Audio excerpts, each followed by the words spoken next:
नमस्कार, बहुत स्वागत है आप सभी का। आप देख रहे हैं आपकी बात मध्य प्रदेश। आपके साथ मैं हूं अभिलाष मिश्रा। राष्ट्रपति उम्मीदवार के लिए आदिवासी महिला चेहरे को लेकर मध्य प्रदेश में जबरदस्त खुशी का आलम है। सीएम शिवराज सहित बीजेपी नेताओं ने जश्न मनाकर पीएम मोदी का आभार जताया है। इसके पीछे की वजह यह है कि बीजेपी इन दिनों नगरीय निकाय और पंचायत चुनाव के बीच में इसे पूरी तरह से आदिवासियों के प्रति उठाया गया बीजेपी का बड़ा कदम बता रही है। उधर कांग्रेस का कहना है कि यह सब दिखावा है, छलावा है। आदिवासियों के लिए बीजेपी ने कुछ नहीं किया। कांग्रेस परंपरागत तौर पर आदिवासियों के लिए काम करती रही है, लेकिन जिस तरह से राष्ट्रीय मुद्दा द्रौपदी मुर्मू को राष्ट्रपति पद का उम्मीदवार एनडीए की तरफ से बनाए जाने के बाद बना, उसके बाद तुरंत मध्य प्रदेश बीजेपी ने इस मुद्दे को हाथों हाथ लपका है।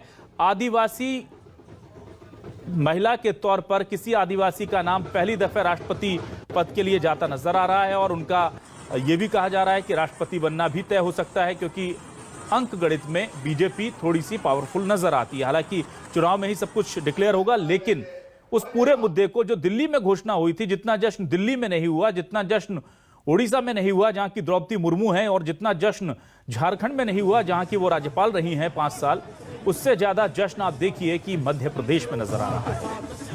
ये आदिवासियों के लिए है। जरा एम्बियंस के साथ आपको सुनाते हैं तस्वीरों में क्या कुछ हो रहा है। सभी की गरिमापूर्ण उपस्थिति में आज हम राष्ट्रीय नेतृत्व का यहाँ आभार व्यक्त करने के लिए उपस्थित हुए हैं। तो सीएम शिवराज खुद जो है वो हाथों में द्रौपदी मुर्मू की तस्वीर लेकर के उत्साहित प्रफुल्लित नजर आए और पूरी बीजेपी ने जश्न मनाया। और जाहिर सी बात है कि केंद्र का पीएम मोदी का आभार भी जताया गया, क्योंकि आदिवासियों को देश के संवैधानिक सर्वोच्च पद पर आसीन कराने की जो पहल बीजेपी ने की है, इसमें कोई दो राय नहीं कि वो ऐतिहासिक है। इससे पहले ऐसा कभी नहीं हुआ। तो आज क्या आदिवासी बीजेपी के साथ हैं या कांग्रेस के हैं साथ, इसी पर करेंगे आज आपकी बात।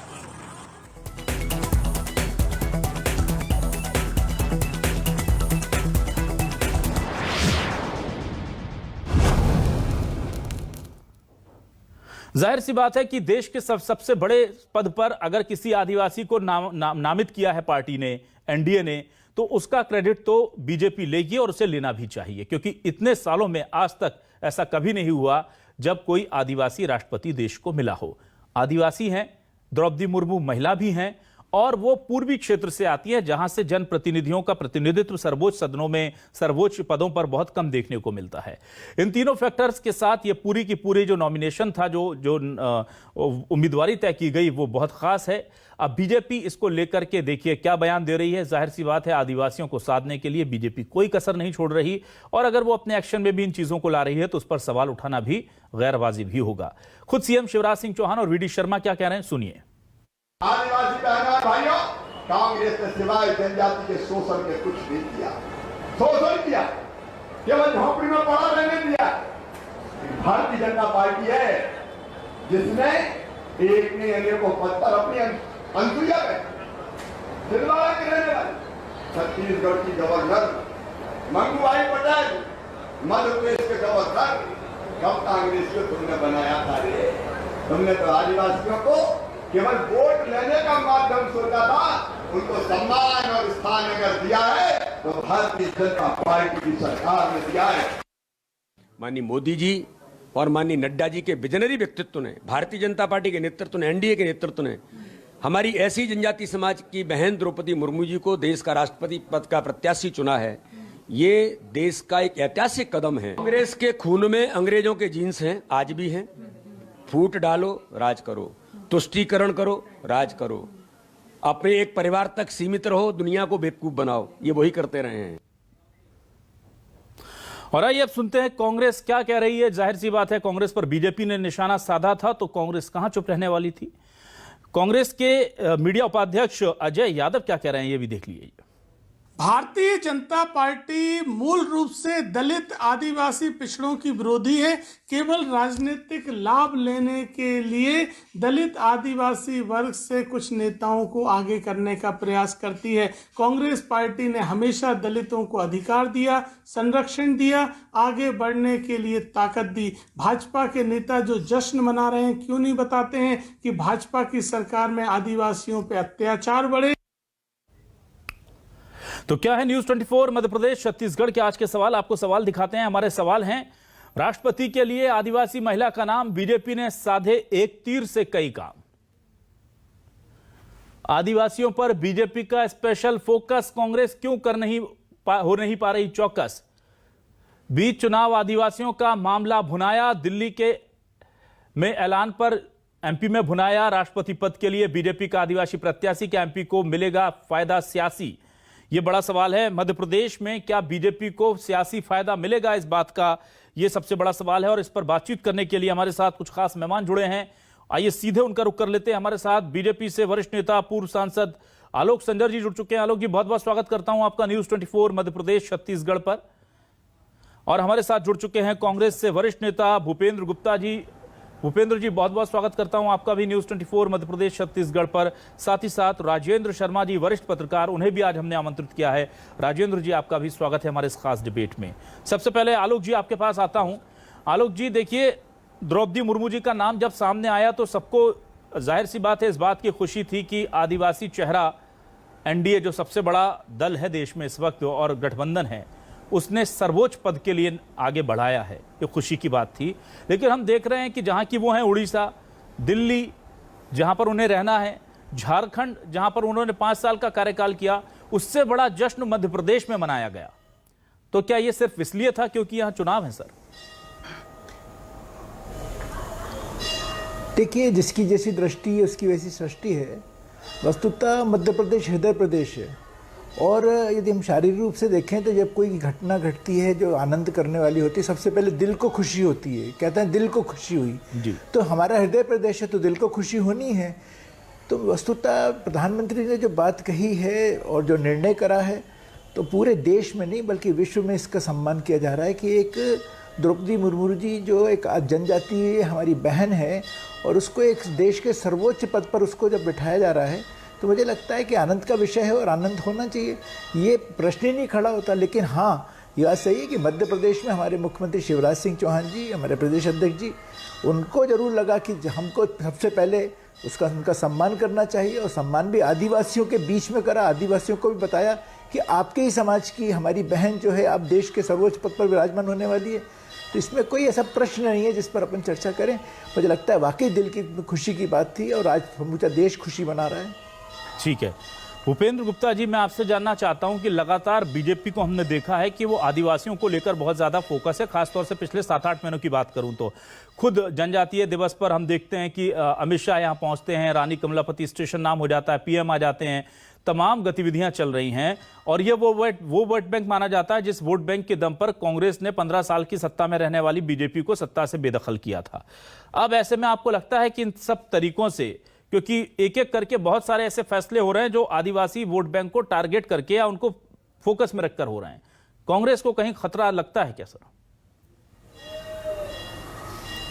रूप से कोई खतरा होता है क्या? खतरा होता है? ये जो सबसे बड़े कलाकार हैं इस देश के, जो सबसे बड़े अभिनेता हैं, वो सबसे ज्यादा डांस कर रहे हैं। तो ये तो उनकी अभिनय क्षमता का जो है उदाहरण है। ये जो है जनता की, आदिवासियों की सेवा का थोड़ी उदाहरण है। आदरणीय संजय जी, ये तो बहुत सीधे सच्चे आदमी है, भारतीय जनता पार्टी में क्यों है पता नहीं। तो इनसे मैं सवाल करता हूँ क्या कि जब आदिवासियों को 1 करोड़ आदिवासियों को जानवरों के खाने लायक चावल ये सरकार देती है, तो ये आदिवासियों की सेवा करती है। आज जो है 20 साल में, 25 साल में ये सरकार पेशा कानून के नियम नहीं बना पाई, ये आदिवासियों की सेवा कर रहे हैं। जिन आदिवासियों को पट्टे मिलने थे, जिनको जंगल की जमीन पर कब्जा मिलना चाहिए था, उनको जो है 2 लाख में से 1.5 लाख लोगों को आपने अपात्र घोषित कर दिया और आज तक वो पात्र नहीं हो पाई। ये आदिवासियों की आप सेवा कर रहे हैं। आज आप जो है केवल डांस पहनके, सर पर जो है सींग रख के बड़ा नृत्य करने से आदिवासियों की सेवा हो जाएगी। इन्होंने 3 जो है मध्य प्रदेश को ओबीसी के मुख्यमंत्री दिए, लेकिन ओबीसी को क्या दिया? उनका तो 27% से 14% आरक्षण हो गया है। ऐसी सेवा करोगे आप? और जो है ओबीसी से जिनको आपने बनाया, वो सबके सब जो है अपने क्रीमी लेयर के ऊपर के लोग हैं। कौन है इस क्लास में, ओबीसी क्लास के नाम पर जिन लोगों को ये आगे लाए, इनसे पूछे तो जरा कि वो ओबीसी की डेफिनेशन के हिसाब से ओबीसी है क्या? सब क्रीमी लेयर में। ठीक है। ओबीसी जाति नहीं है, क्लास है। ये अपने मन से अपनी लोगों की डेफिनेशन करते रहते हैं। आरक्षण किसने दिया? बीजेपी ने दिया क्या? पैदा नहीं हुई थी बीजेपी। 5वीं अनुसूची किसने बनाई? कांग्रेस ने बनाई। ये तो पैदा भी नहीं हुए थे जब इनकी पार्टी नहीं पैदा हुई थी। ये किसने किए काम? ये एक काम गिना दें। हमने आदिवासियों को ये दिया। भूपेंद्र जी, आदिवासियों के बच्चों की स्कॉलरशिप खा गई है सरकार। बिरसा मुंडा जी, आदिवासियों का जो फंड है अभी वो फंड खा गई है अभी भी सरकार। आदिवासियों की और ऋण योजना भाजपा नहीं आपको बनाई ये- है। आपको ये बता रहे हैं, इसी सरकार में 84% आदिवासी हायर सेकेंडरी स्कूल में प्राचार्य नहीं है। ये सरकार ने दिया आंकड़ा, आदरणीय शिवराज जी की।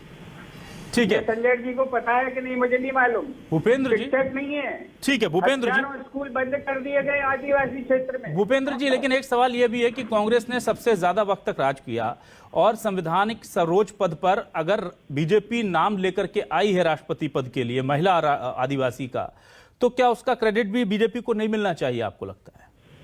आप मार्केटिंग क्यों कर रहे हैं? अगर आपकी भावना अच्छी है, आप ईमानदारी से किसी नाम को आगे ला रहे हैं, हाँ। तो ये जो है प्रचार क्यों कर रहे हैं उसका इस तरीके से? हमने जो है अनुसूचित जाति के लोगों को राष्ट्रपति सबसे पहले बनाया, हमने प्रचार किया क्या? हमने जो है अनुसूचित जनजाति के आदिवासी लोगों को हमने जो है लोकसभा का स्पीकर बनाया, हमने प्रचार किया क्या? हमने जो है महिला एसटी को लोकसभा का स्पीकर बनाया, हमने प्रचार किया क्या? हमने डांस किया क्या? हमने सर पे सींग लगाए क्या? ये काम भाजपा कर रही है और ये काम कोई पहली बार नहीं हो रहा है। ये सब प्रयोग कांग्रेस कर चुकी है। पहली बार करने का जो ये चलन आ गया है जी। ये देश के साथ फरेब है। कोई पहली बार कहेगा? ठीक है भूपेंद्र जी, हजारों ठीक है। आदिवासी लोग जो है जा चुके हैं पोस्टों पर। ठीक है भूपेंद्र जी, मैं राजेंद्र जी के पास आता हूं, फिर आपके पास आऊंगा। राजेंद्र शर्मा जी, मुझे ये बताइए कि आजकल हम देख रहे हैं कि मध्य प्रदेश की सियासत का केंद्र से कुछ ऐसा सेंटिमेंटल, पॉलिटिकल, सोशल कनेक्शन जुड़ गया है कि कुछ भी वहां होता है वो सीधा इंपैक्ट मध्य प्रदेश में करता है और मध्य प्रदेश के चाहे वो बीजेपी के लोग हों या कांग्रेस के लोग हों, उसे कनेक्ट करने के बाद उसका फायदा उठाते जरूर हैं। इस बीजेपी के राष्ट्रपति आदिवासी महिला उम्मीदवार के दाव से मध्य प्रदेश में बीजेपी को कितना फायदा या कितना नुकसान? देखिए अभिलाष जी, इसमें बहुत साफ तौर पे देखा जाता है कि आदिवासियों को जो भी राजनीतिक दल आए उनने उसका तुष्टीकरण किया, उनका शोषण किया। जाहिर तौर पर सिर्फ एक आंकड़े से मैं इसकी बात कहूँगा कि आदिवासियों का साक्षरता प्रतिशत मध्य प्रदेश में 55 है, जो कि राष्ट्रीय औसत से बहुत कम है, 58 से ज़्यादा है वहाँ पर। तो आप समझ सकते हैं कि इतने साल में, 70 साल में आदिवासियों का साक्षरता प्रतिशत मध्य प्रदेश जैसे राज्य में, और दूसरे राज्य भी हैं, ऐसा नहीं है वहाँ पे बहुत ज़्यादा है, वहाँ पे भी बहुत कम है। तो तुष्टीकरण होता रहा, शोषण होता रहा, आदिवासियों के नाम पर वोट होते रहे। एक बात सबसे अच्छी इस बार आई, जो कि जितनी भी बातें आदिवासियों के लिए कही जाती थी उसमें एक स्ट्रोक में उन्होंने, बीजेपी ने आदिवासी को राष्ट्रपति पद का उम्मीदवार बनाकर बाकी दलों, जो दूसरे दल थे, जैसे उड़ीसा में नवीन पटनायक ने साफ तौर पर कह दिया है कि हमारी पार्टी पूरी तरह से उनका समर्थन करेगी क्योंकि उड़ीसा से हैं। तो एक बहुत अहम जो फैसला बीजेपी ने लिया है वो आदिवासी क्षेत्र में आदिवासियों के लिए कि राष्ट्रपति पद के उम्मीदवार को आदिवासी घोषित किया। लेकिन उनकी साक्षरता देखिए, मुर्मू एक सरकारी कर्मचारी थी पहले, फिर उन्होंने विधानसभा का चुनाव जीता, 2 बार वो विधायक रही।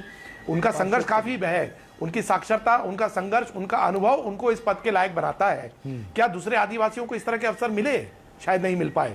और यही वजह है कि कई जगह, कई राज्यों में आदिवासी आज उनका औसत बहुत कम है। आदिवासियों की यह स्थिति है कि वो सिर्फ अपने भोजन की आवश्यकताओं को पूरा करने के लिए सरकारों पर निर्भर बन गए हैं। शिक्षा की बात छोड़ दें, विकास के दूसरे मुद्दों को पर फिर किसी दिन चर्चा हो सकती है। लेकिन अहम बात यह भी है कि क्या बीजेपी की इस मास्टर स्ट्रोक का मध्य प्रदेश में कोई फायदा मिलेगा, नहीं मिलेगा? जी, मुझे लगता है कि मध्य प्रदेश सरकार को यह देखना होगा कि पिछले 2018 के चुनाव में जो उनको 31 से 35 सीटों पर आदिवासी क्षेत्रों में हार मिली थी, उस हार को पूरा करने के लिए इस आने वाले चुनाव में 2023 में उनको आदिवासियों के लिए वाकई कोई ठोस काम करने पड़ेंगे। इस तरह के फैसलों से बीजेपी को वाहवाही मिल सकती है, शायद आदिवासी क्षेत्रों में उनको इतना सपोर्ट ना मिले, उसके लिए उनको काम करना पड़ेगा और वहां तक पहुंचना पड़ेगा। तो यह बहुत अहम सवाल हो गया है कि बीजेपी ने इस क्या काम किए, उन क्षेत्रों में आदिवासी नेताओं को आगे बढ़ाया, और आने वाली युवा पीढ़ी में कितने आदिवासी नेता हैं, उनकी क्या स्थिति है, इस पर बहुत अहम चर्चा है। मुझे लगता है दोनों हमारे मित्र हैं, इस पर इस बात को मंजूर करेंगे। ठीक है आलोक जी, मुझे ये बताइए कि चाहे वो टंट्या भील हो, चाहे बिरसा मुंडा हो, कमलापति रेलवे स्टेशन हो, और अब द्रौपदी मुर्मू हो, ये बहुत सीधा और पॉलिटिकल सवाल है, बहुत सीधा सवाल है। ये तमाम जो कवायद, जो कोशिशें आदिवासियों के हित में करने की कोशिश की है बीजेपी ने, क्या उससे आपको लगता है कि 2018 में रूठा हुआ आदिवासी 2023 में बीजेपी के साथ होगा? मैंने कहा ना कि बिरसा मुंडा को भी भगवान का दर्जा देने का काम भारतीय जनता पार्टी ने किया है, आत्मीयता से उनको पहचानने का काम किया है, उनसे आत्मीयता से लोगों को जोड़ने का काम किया है। गोंड रानी कमलापति भोपाल के लोग ही नहीं जानते थे, टंट्या भील को लोग नहीं जानते थे, एक किताबों की वस्तु थे, लेकिन कहीं ना कहीं उन सबको इस देश से अवगत कराने का काम किया, बच्चों को भी हमारे देश के उन महापुरुषों से परिचय कराने का काम किया। जहाँ तक सवाल है, जो बिल्कुल सही बात है कि आदिवासियों के साथ शिक्षा की दृष्टि में देख लें या कहीं भी हम देख लें, तो वहाँ पे उनके साथ अन्याय ही हुआ है, लेकिन उसमें सिर्फ भारतीय जनता पार्टी नहीं। अब तो एक सीधा सा प्रश्न हमारे सामने ये खड़ा होता है कि कांग्रेस आज जनजाति की यदि बात करती है तो आवश्यकता क्या है कि सारा विपक्ष इकट्ठा हो जाए और जनजाति की महिला नहीं बने और दूसरा व्यक्ति राष्ट्रपति बन जाए? सबको जनजाति के आप बहुत ही बड़े शुभचिंतक हो तो आपको स्वीकार कर लेना चाहिए था, लेकिन वो पॉलिटिकल उसमें उन्होंने डाला। तो इसलिए मुझे लगता है कि कथनी और करनी में अंतर है। बहुत सारी बातें कहेंगे तो अब मैं आंकड़े पे जाऊंगा तो वैसे तो अब आदिवासी शिक्षा ऋण की बात भी हुई है, उसको मात्र 6% पर दे रहे हैं, 10 लाख रुपए प्रति साल वर्ष के देने की बात की गई है। कितनी सारी बातें, अभी ये लगभग 90% जो है गांव हमारे वनग्राम है, वहाँ पर 2,500 के आसपास जो उन लोगों को तो सरकार जो है 25 लाख घरों में घर घर जाकर राशन दे रही है। अब वो राशन खराब दे रही है ऐसा कह के फिर आरोप लगा देंगे। नहीं आलोक जी, बिल्कुल आप लोग घर तक जाकर राशन, आलोक जी बीजेपी ने बहुत तेजी से फोकस किया है। आलोक जी मेरा सवाल यही था, मैं कह रहा हूं कि बीजेपी ने बहुत तेजी से फोकस किया है, लेकिन बिरसा मुंडा तो देखिए पहले से भी थे, रानी कमलावती मध्य प्रदेश में पहले से भी थी, बीजेपी की सरकार पहले भी थी। ये मैं पूछ रहा हूं कि ये जो हार का एक डोज लगा, क्या उसके बाद रियलाइज हुआ कि हमने शायद आदिवासियों को टेकन एज ग्रांटेड ले लिया था और उसके बाद आप गलती को सुधार रहे हैं, जो कि बहुत स्वाभाविक बात है। अगर पॉलिटिकल सिस्टम में आपको लगता है कि कहीं चूक हो गई तो फिर उस पर फोकस करके उसको ठीक कर लिया जाता। मेरा सवाल बस इतना है कि इन कवायदों को क्या पर्याप्त मानते हैं? बोलता हूं जी, देखिए मैं कह रहा हूँ ना, मैं इसको साफगोई से कर रहा हूँ, राजनीतिक क्षेत्र में जब हम काम कर रहे हैं तो एनालिसिस करते हैं जी। जीत के कारणों में भी और हार के कारणों में विचार किया था, अच्छा राजनीतिक दल ये करता है, और निश्चित रूप से हमारी जो कमियां हम उनको दूर करने का प्रयास कर रहे हैं। अब ये शिक्षा की बात कर रहे थे भूपेंद्र भाई साहब, मैं एक बात बताऊं कि राजधानी में हमारे पूर्व मुख्यमंत्री कमलनाथ जी छिंदवाड़ा से आते हैं, वहाँ के विश्वविद्यालय का नाम शंकर शाह के नाम से भारतीय जनता पार्टी ने किया है। पहले कि ये वहाँ के लंबे समय से जीतने वाले व्यक्ति कभी जागृत नहीं हुए, कभी उन्होंने इस बात पर विचार नहीं किया, लेकिन भारतीय जनता पार्टी ने आदिवासी लोगों को नाम को उजागर करके उनको एक स्थान पर पहुंचाकर उनको सम्मान देने का काम किया। तो मुझे लगता है इसमें किसी तरह की कोई चिंता का विषय भी नहीं होना चाहिए, बल्कि स्वीकार करना चाहिए कि हाँ ये भारतीय जनता पार्टी काम अच्छा कर रही है, आदिवासी मित्रों को आगे बढ़ा रही है, हमारे आदिवासी बच्चे हैं खेल के क्षेत्र में अच्छा आ जा सकते हैं और आ रहे हैं धीमे धीमे, उनके लिए हॉस्टल्स की अलग अलग तरह की व्यवस्था की गई है। पहले सिर्फ कहने को हॉस्टल से, आज लेकिन उस हॉस्टल में सुविधाएं दी जा रही हैं। आज हमारा आदिवासी बच्चा जिसमें बहुत सारा जो है वो है तो खेल सकता है। ठीक है, मैं भूपेंद्र जी के पास आता हूं, तो उनको आगे बढ़ाने का काम किया जा रहा है। ठीक है भूपेंद्र जी, मुझे ये बताइए कि हम देख रहे हैं कि बीजेपी लगातार आदिवासियों को फोकस में कर बहुत सारे काम कर रही है, और जिसको आप तथाकथित तौर पर मार्केटिंग कहते हैं वो भी कर रहे हैं, क्योंकि उन्हें पता है कि ये दुनिया मार्केटिंग से चलता है। अगर आप कोई अच्छा काम कर रहे हैं तो उसकी मार्केटिंग भी कीजिए, और ये जो फॉर्मूला है बीजेपी के लिए बहुत मुफीद भी साबित हुआ। हम देख रहे हैं कि लगातार वो ब्रांड वैल्यू बढ़ाते हैं और उसका फायदा भी उनको मिलता है। लेकिन हम देख रहे हैं कि कांग्रेस आदिवासियों के लिए परंपरागत तौर पर काम करने वाली पार्टी मानी जाती रही, आदिवासी परंपरागत वोट बैंक रहा, बीच में छिटका तो कांग्रेस सत्ता से दूर हो गई, फिर से जुड़ा था कांग्रेस सत्ता में आ गई। लेकिन पिछले 2-3 सालों में आदिवासियों को स्पेशली फोकस करके बहुत बड़े प्रोग्राम, बहुत बड़ी कोई घोषणा कांग्रेस की तरफ से मध्य प्रदेश में नहीं दिख रही। मैं एक छोटा सा उदाहरण देखता हूं, जब ओबीसी का मामला उछला था तो बीजेपी और कांग्रेस दोनों ने कह दिया था कि हम इन नगरीय निकाय चुनावों में इतने फीसदी ओबीसी को टिकट देंगे, तब किसी को आदिवासी की याद नहीं आ रही थी, चाहे वो बीजेपी या कांग्रेस। तो सर आपके पास भी बहुत मौके हैं, आपको लगता नहीं, जहां पर आदिवासियों को फील करा सके आप कि आप उनके साथ हैं? पहले तो मैं आपसे निवेदन करूंगा कि आप थोड़ी सी जानकारी में सुधार कर लें तो बड़ी कृपा होगी जी। आदिवासी और एसटी की चर्चा अलग से इसलिए नहीं होती है कि इनकी सीटें पहले से ही जो है संवैधानिक रूप से जो है आरक्षित रहती हैं। जो चीजें आरक्षित नहीं थी, जिस आरक्षण में जो है लोगों के साथ ज्यादती होती है, जहां पर 27% से 14% हो गया, ठीक है, तो वहां पर लोगों ने कहा कि साहब भले जो है कोर्ट के फैसले के हिसाब से अगर इसमें कमी आई तो इसकी पूर्ति हम टिकट देकर करेंगे। इसमें कोई इंटेंशन है क्या कि आपको याद ही नहीं आई आदिवासी की याद तो है, तब तो ये आरक्षण किया है जो जिसके आधार पर उन्हें सीटें आरक्षित हमने दिया है। और अभी ये बात कर रहे थे भाई साहब संजय जी, मैं उनसे निवेदन करूंगा कि अपनी पार्टी के गतिविधियों पर, कार्यशैली पर नजर रखें। ये मेरा आरोप नहीं है कि आपने जो है जानवरों के खाने का चावल उनको सप्लाई किया, ये फैक्ट है जो आपकी मोदी जी की सरकार ने दिया है मध्य प्रदेश को तमाचा, और उन्होंने जो है उसकी रिपोर्ट भेजी है जो आपकी फूड लेवे मोदी सरकार जी की। सुन लीजिए, अब आप पूरी बात सुन लें। तो फैक्ट को आरोप कह के जो है अपनी दुकान बचाने की कोशिश मत किया कीजिए, स्वीकार कीजिए कि आपकी सरकार इस स्तर तक नीचे चली गई। आप 6 महीने बाद आपने नेवावर के लोगों की जांच जो है, आप 8 महीने बाद जब उसकी बच्ची जो है, गलत बयानी करके तुम कुछ भी कह सकते हैं। अरे बात सुनिए, गलत बयानी प्रूफ दे दूंगा, आप में हिम्मत हो तो आ जाइएगा प्रूफ लेके, मैं आपको दे दूंगा प्रूफ। आपको बिल्कुल आ जाएंगे, सबसे बड़ा प्रूफ दे देता हूँ। आपकी सरकार को इस बात का ध्यान तक नहीं है। हाँ, हम देंगे ना आपको, आइए आप मैदान में किसी दिन तय कर लीजिए इसी चैनल पे, बिल्कुल आ जाएंगे, बिल्कुल आ जाएंगे, सार्थक बहस भी कर लेंगे। बात तो सुनिए फिर हमारे, मेरे पास भी प्रमाण है। आप बीच में टोक के सिद्ध कर रहे हैं कि आप जो है दुखी हो गए हैं, आपको सच कहने की शक्ति नहीं है। आप नहीं, आपको बहुत सारे लोग देख रहे हैं। बात सुनिए ना, तो मेरी बात सुन लीजिए फिर आप। मैंने आपको कितने ध्यान से सुना, आप जो है हमारे को कोस रहे थे, पार्टी को कोस रहे थे, मैं आपको ध्यान से सुन रहा था। जी जी बोलिए, सुन लीजिए, इसमें दिक्कत क्या है? जी बोलिए सर। आपसे मैं निवेदन करता हूं कि आपकी सरकार की जानकारी में था, केंद्र सरकार की जानकारी में था कि रानी कमलापति भोपाल की रानी नहीं थी, उनका नाम कमलापति नहीं था। इसके बाद आपने एक झूठे नाम की जो है यहाँ पर वो बना दी है रेलवे स्टेशन, इसका जिम्मेवार कौन है आपको मालूम है? आपने ये भी नहीं देखा कि आपके खुद के केंद्र सरकार के रिकॉर्ड में क्या लिखा हुआ है। आप ये काम कर रहे हैं देश के अंदर। गोंड रानी है, आज भी मैं बता रहा हूँ आपको, अपनी जानकारी आप तैयार कर लीजिए, दुरुस्त कर लीजिए। आपके पास जानकारी नहीं है, मैं आपको आपके गजेटियर और आपके केंद्र सरकार के वेबसाइट दे दूंगा। आपको क्या पता है? बेहोशी में काम हो रहा है इस सरकार में, ये मैं आपसे कहना चाहता हूँ। उनका नाम कमलावती था, उसको आपने कमलापति अपनी सुविधा से कैसे कर लिया, ये बताइए, आप समझाइए पूरे देश को। आपने आदिवासियों का अपमान किया, उनका नाम कमलावती था। ठीक है, हाँ, आप देश समझ रहा है कि आप जो है किस तरह खिलवाड़ करते हैं, और आपने जो है भूपेंद्र जी कर लिया। तो ठीक है भूपेंद्र जी, मेरे सवाल का एक और हिस्सा था कि कांग्रेस कैसे अपने वोट बैंक को स्थिर रख पाएगी। समय कम है भूपेंद्र जी, प्लीज। आदिवासी हमारे लिए वोट बैंक नहीं है, देश का उस पर हक है। जिसको ये आदिवासी नहीं मानते उसको ये वनवासी कहते हैं। वो आदिवासी है, इस देश का मूल निवासी है, उसका अधिकार है इस जमीन पर, ये हम मानते हैं। और इसीलिए हमने उसको तेंदू पत्ते पर और जो बनोपज है उस पर हमने उसको अधिकार दिया।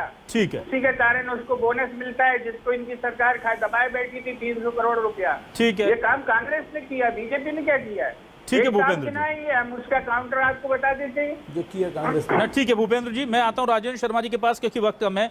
राजेंद्र जी, मुझे बताइए कि जिस तरह से लगातार हम देखते हैं कि एक शगल आता है सियासत में मध्य प्रदेश की, अभी 2-3 महीने 4 महीने तक ओबीसीओं को लुभाने के लिए पूरी कोशिश होती रही, और अभी भी वो चीजें वहीं की वहीं अटक गई हैं जहां से शुरू हुई थी, लेकिन उस पर पूरा मुजरा सबने लूट लिया। आदिवासियों को लेकर के अब वही दौर शुरू हो गया है, और ओबीसी भी वही है, आदिवासी भी वही है। तो मुझे ये बताइए सर कि इस बार फिर जब आदिवासी को फोकस में रखने की बात हो रही है, अब तो राष्ट्रपति पद तक के लिए फोकस में है आदिवासी पद, तो कैसे देखते हैं आप? क्या वाकई में आदिवासियों का भला होगा या नतीजा ढाक के 3 पात होगा? नहीं, देखिए, बात वही तुष्टीकरण की थी ना, जो ओबीसी को तुष्टीकरण की नीति के तहत इनको पता था कि कोर्ट में जो है 74% आरक्षण नहीं दिया जा सकता, एक संविधान के तहत 50% से ज्यादा आरक्षण नहीं दिया जाता, और उसके बावजूद ओबीसी आरक्षण को लेकर सभी दलों ने जम के राजनीति करी। इसमें एक दल नहीं है, सभी दलों ने जम के राजनीति करी और उन्होंने अपने अपने स्तर पर इस पर कानूनी तौर पे और राजनीतिक तौर पे लाभ लेने की भी कोशिश करी। जाहिर तौर पर यह बहुत अहम सवाल है कि क्या ओबीसी में जो क्रीमी लेयर से पिछड़ी जातियां हैं, जैसे जो जितनी भी ओबीसी की जो है 30, 35, 40 जातियां हैं, जो है उप जातियां हैं, उनमें से कितनी जातियों को आरक्षण का लाभ मिल रहा है और कितनी जातियों में सबसे ज्यादा क्रीमी लेयर वाले हैं, इसका कोई आंकड़ा नहीं है। जो ऐसी कम से कम 20 या 25 जातियां हैं जिनका कोई प्रतिनिधित्व नहीं है, तो ओबीसी में भी बहुत सारी जातियों का प्रतिनिधित्व नहीं है और उनको उस तरह से किसी भी राजनीतिक दल ने आगे बढ़ाने की कोशिश नहीं करी। दूसरी अहम बात यह है, आरएसएस का जो आदिवासी क्षेत्रों में जो प्रभाव है उसका बीजेपी को लाभ मिलता रहा है, और यही वजह है कि आरएसएस के इतने बड़े पैमाने पर कामों की वजह से बीजेपी को इस तरह के फैसले लेने पड़े हैं कि आदिवासियों की नस्ल को आगे बढ़ाया जाए, आदिवासियों की नेतृत्व क्षमता को आगे बढ़ाया जाए, उनमें विकास किया जाए। तो आरएसएस मध्य प्रदेश के कई इलाकों में काफी घुसपैठ कर चुकी है, आदिवासी क्षेत्रों में वहां पर काम कर रही है, और उनके वनवासी कल्याण परिषद से लेकर सभी जितने भी उनके फ्रंटल ऑर्गेनाइजेशंस हैं वो काम कर रहे हैं। लेकिन जाहिर तौर पर अगर ये विकास और शिक्षा की बात है, उसमें अगर किसी भी पार्टी ने उतनी रुचि नहीं ली, क्योंकि अगर शिक्षित होगा तो वो अपना हक मांगेगा, और हक मांगेगा तो विकास की बात करेगा, और विकास की बात करेगा तो नेतृत्व की बात करेगा। तो ये इन मुद्दों पर तो आदिवासी को पीछे रखा जाए ताकि वो अपना हक ना मांगे। शायद ये बहुत ही आने वाले दिनों में देखा जाएगा कि आदिवासियों के विकास को लेकर किस तरह के पैमाने मापदंड बनाए गए हैं और उन पर क्या विचार होना चाहिए। ठीक है, तो जाहिर सी बात है कि आदिवासियों के लिए सब बड़ी बातें हो रही हैं, लेकिन अगर आदिवासी हाशिए पर खड़ा है तो उसके लिए बीजेपी और कांग्रेस दोनों ही जिम्मेदार हैं, क्योंकि केंद्र हो या राज्य, सत्ता में दोनों रह चुके हैं। भूपेंद्र जी, माफी चाहूंगा सर, आज वक्त खत्म हो गया है। अगर आप 5-10 सेकंड में कुछ कहना चाहें तो प्लीज कह लीजिए। 10 सेकंड दे देता हूं सर आपको, प्लीज। मैं कह रहा हूं कि ये आदिवासी महिला को इनने नाम रखा, इसके लिए इनको बहुत बधाई है, लेकिन ये मजबूरी से निकला हुआ नाम है, क्योंकि इनके पास 10,000 वोट की शॉर्टेज है और वो इनको जो है उड़ीसा से ही मिल सकती है। और इस चक्कर में इन्होंने ये नाम आगे रखा। इसके बावजूद भी हम इनको जो है कहते हैं कि इन्होंने ठीक काम करने की कोशिश की है। ठीक है सर, हालांकि ये दिल से ये चीजें चाहते नहीं है। चलिए ठीक है सर, मजबूरी में ही सही, लेकिन अगर कुछ अच्छा हो रहा है तो आप उसको अच्छा कह रहे हैं, अच्छी बात है। बहुत बहुत शुक्रिया अदा करूंगा आलोक संजर जी, भूपेंद्र जी, राजेंद्र शर्मा जी हमारे साथ जुड़ने के लिए। तमाम दर्शकों को भी बहुत बहुत शुक्रिया। नमस्कार।